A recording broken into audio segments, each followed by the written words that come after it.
കയ്യൊപ്പില്ലാത്ത സന്ദേശം. കയ്യൊപ്പില്ലാത്ത സന്ദേശം എടുത്തിരിക്കുന്നത് നൃത്തം എന്ന കൃതിയിൽ നിന്നാണ്. ഇത് എഴുതിയിരിക്കുന്നത് എം മുകുന്ദനാണ്. നൃത്തം എം മുകുന്ദൻ. നമ്മൾ നൃത്തം പാടുമ്പോൾ പഠിക്കും മുകിൽ വന്ന മുകുന്ദ. അതുപോലെ നൃത്തം എഴുതിയത് എം മുകുന്ദൻ. ഇതിൽ പ്രത്യേകം പറയുന്നത് പ്രതീതി യാഥാർത്ഥ്യം അഥവാ വെർച്വൽ റിയാലിറ്റി. ഈ പ്രതീതി യാഥാർത്ഥ്യം എന്ന് എഴുതാൻ പഠിക്കണം. അതുപോലെ തന്നെ ഈ വെർച്വൽ റിയാലിറ്റിനെ പറ്റി ടെസ്റ്റിൽ 117 പേജിൽ പറയുന്നുണ്ട്. അത് പഠിച്ചു വെച്ചാൽ നമുക്ക് ഉപന്യാസം എഴുതുന്നുണ്ടെങ്കിൽ അതിനുപയോഗിക്കാം.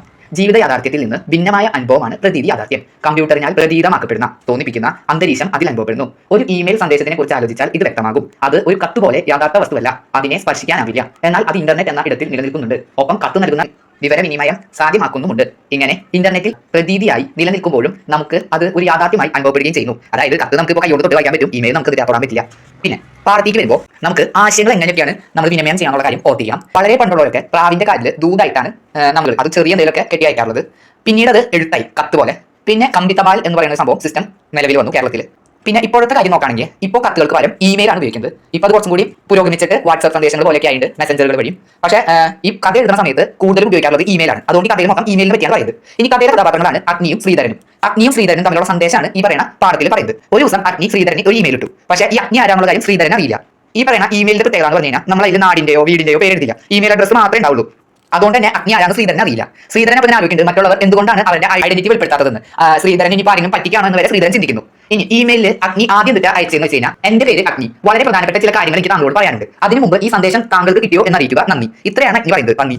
അപ്പോൾ ഇതിന്റെ ബാക്കി ഭാഗമായിട്ടാണ് എന്ത് ശ്രീധരൻ ഇങ്ങനെ അന്വേഷിക്കുന്നത്. ഇപ്പോൾ ഇവരുടെ റിപ്ലൈ മെസ്സേജ് പിന്നെ ഇപ്പോൾ വരുന്ന കാത്താണ് ശ്രീധരൻ ഇരിക്കുന്നത്. ഓക്കെ.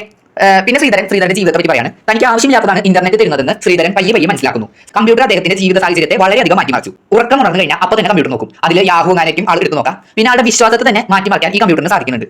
പിന്നീട് ശ്രീധരൻ ഇടയ്ക്കിടയ്ക്ക് ഈ അഗ്നിയുടെ മെസ്സേജ് വരുന്നുണ്ടോ എന്ന് നോക്കിയിട്ടുണ്ട്. പിന്നെ ആളൊരു ആവശ്യമില്ലാണ്ട് ഉത്തരാധുനികതയെ കുറിച്ച് 4 പേജ് വെറുതെ പ്രിന്റ് എടുക്കുന്നു. അങ്ങനെ കുറെ പൊട്ടത്തരങ്ങൾ ഇയാൾ കാട്ടിവിട്ടുണ്ട്. പിന്നെ ഈ ശ്രീധരൻ എന്ന് പറയുന്നത് പുതിയ നവമാധ്യമങ്ങളിൽ സ്വയം നഷ്ടപ്പെടുത്തുന്നവരുടെ പ്രതീകമാണ്. ഇവർ പഠിച്ചു വെച്ചോട്ടാ. പിന്നെ ഇയാൾക്ക് ഓർമ്മക്കുറവുണ്ട്. അതിനുവേണ്ടി ഇയാൾ കഴിക്കുന്ന ഒരു മരുന്നാണ് മാനസമിത്രം. ഇത്ര കാര്യങ്ങളാണ് ഓർത്തിക്കേണ്ടത്. പേജ് നമ്പർ 113 സന്ദേശങ്ങൾക്ക് കയ്യൊപ്പുണ്ടാകില്ല എന്നൊരു വരി പറയുന്നത്. അത് ഇമ്പോർട്ടന്റ് ആണ്. അതുപോലെ തന്നെ 114 ഉപയോഗിച്ചു പഴകിയ ചെമ്പുകലം പോലെ തന്റെ തലച്ചോറിന് തേയ്മാനം വന്നു. ആ ഒരു വരി സൂചിപ്പിക്കുന്നത് ശ്രീധരൻ ഓർമ്മക്കുറവുണ്ടെന്നാണ്. പിന്നെ നെഞ്ചിനകത്തുള്ള ചോരക്കുഴലുകൾക്ക് ക്ലാവ് പിടിക്കുകയും ചോരയിൽ പഞ്ചസാര അലിയുകയും അങ്ങനെ. ഇതിന്റെ അർത്ഥം എന്ന് പറഞ്ഞു കഴിഞ്ഞാൽ ആൾക്ക് കൊളസ്ട്രോൾ ഷുഗർ ഉണ്ടെന്നാണ് ഉദ്ദേശിക്കുന്നത്. പിന്നെ ഈ പറയുന്ന വരിയുണ്ട് ചെമ്പുപാത്രം ഈയം പൂശുന്നത് പോലെ മാനസമിത്രം ഗുളികൾ കഴിക്കുന്നു. അതിന്റെ അർത്ഥം എന്താണെന്ന് വെച്ച് കഴിഞ്ഞാൽ ഇയാൾക്ക് ഓർമ്മശക്തി കൂട്ടാൻ വേണ്ടി ഇടയ്ക്കിടയ്ക്ക് ചെമ്പിൽ ഈയം പൂശുന്നത് എന്തിനാ? അത് കേടാവാതിരിക്കാൻ വേണ്ടി കുറച്ചും കൂടി കാലം ഉപയോഗം കൂട്ടാൻ വേണ്ടിയാണ് ഈയം തേക്കുന്നത്. അതുപോലെ തന്നെയാണ് ഇയാൾ ഓർമ്മശക്തി കൂട്ടാൻ മാനസമിത്രം കഴിക്കുന്നത്. പിന്നെ കാഴ്ചശക്തി നിലനിർത്താൻ വേണ്ടി വിറ്റാമിൻ എ, കഷണ്ടി വരാതിരിക്കാൻ വിറ്റാമിൻ ഇ, എല്ലിന്റെയും പല്ലിന്റെയും ബലത്തിന് കാൽഷ്യം, അർബുദം തടയാൻ വേണ്ടി ബീറ്റ കരോട്ടിൻ, രക്തത്തിന്റെ സാന്ദ്രത കുറയ്ക്കാൻ വേണ്ടി ആസ്പിരിൻ. ഇങ്ങനെ ഇപ്പോഴത്തെ പലതരം ഗുളികകൾ അയാൾ പതിവായി കഴിക്കുന്നുണ്ട്. ഈ വരിയും ഇമ്പോർട്ടന്റ് ആണ്. പിന്നെ പറയുന്ന ഒരു ഇമ്പോർട്ടന്റ് വരിയാണ് ജങ്ക് മെയിൽ. ഇത് ഇമെയിലിന്റെ പ്രയോഗമാണ്. ആവശ്യമില്ലാണ്ട് പോയ സ്പാം ആയിട്ട് വരുന്ന മെയിലുകളാണ് ജങ്ക് മെയിൽ. പിന്നെ ഹോട്ട്മെയിൽ വിലാസം ഇയാൾ തുറന്നതായിട്ട് പറയുന്നത്. പിന്നെ കാലത്തിന്റെ ഇയാൾ ഹൗലൊക്കെ കയറി വാർത്തകളൊക്കെ അറിയും, അത് ഞാൻ പറഞ്ഞു. പിന്നെ ഇയാളുടെ ഒരു ദിനശൈലി വെച്ച് ഇയാൾ ഭക്ഷണത്തിന് ശേഷമാണ് പല്ല് തേക്കുന്നത്. അതുപോലെ തന്നെ കുളിക്കാണ്ട് സ്പ്രേ ഒക്കെ അടിച്ചാണ് പോകാറ്. അതുപോലെ ശരീരം വൃത്തിയായിട്ടൊന്നും ഇയാൾ സൂക്ഷിക്കാറില്ല. പിന്നെ 116 പേജിൽ ഒരു വരിയുണ്ട്, എന്തോ തിരയുന്ന ഒരു വാൽ നക്ഷത്രം. അതുപോലെയാണ് ഇയാൾ സൈബർ സ്പേസിൽ അലഞ്ഞു തിരിഞ്ഞ് നടക്കുന്നത്. പിന്നെ ഫ്യൂർ വെർണറിനെ പോലെ കപ്പലിലോ അല്ലെങ്കിൽ കാൽനടയായോ ഒരാൾക്ക് ലോകം ചുറ്റുവാൻ കഴിയും. എന്നാൽ തന്നെ ജീവിതകാലം മുഴുവൻ ചെലവഴിച്ചാലും സൈബർ സ്പേസിന്റെ ഒരു അംശം പോലും തനിക്ക് ചുറ്റി കാണുവാൻ കഴിയുകയില്ല. ഈ വരും ഇമ്പോർട്ടന്റ് ആണ്. അതുപോലെ തന്നെ 117 പേജിൽ ലക്ഷ്യമില്ലാതെ അലഞ്ഞു നടക്കുന്നത് പോലെ ലക്ഷ്യമില്ലാതെ കമ്പ്യൂട്ടറിന്റെ മുന്നിൽ വെറുതെ ഇരിക്കുവാനും കഴിയും. അതിപ്പോൾ നമ്മളായാലും ഇൻസ്റ്റയിലൊക്കെ തോണ്ടി തുടങ്ങിയാൽ റീൽസ് തോണ്ടി തുടങ്ങിയാൽ നമുക്ക് കുറേ നേരം പോകും. അതിനാണ് ഇവിടെ ഉദ്ദേശിക്കുന്നത്. പിന്നെ പോസ്റ്റ് മോഡേണിസം എന്നൊരു വാക്കോട് ഉപയോഗിക്കുന്നുണ്ട്. ഉത്തരാധുനികതയെ കുറിച്ച് ഇതിൽ പ്രത്യേകം പറയുന്നുണ്ട്. ഇവിടെ സൈബർ എന്ന് ഉദ്ദേശിക്കുന്നത് വെളിച്ചത്തിന്റെ ഇരുട്ട് എന്നാണ്. അതുപോലെ തന്നെ നൃത്താണ് മലയാളത്തിലെ ആദ്യത്തെ സൈബർ നോവൽ. ഇത്രയാണ് ഇതിൽ പറയുന്നത്. Thank you.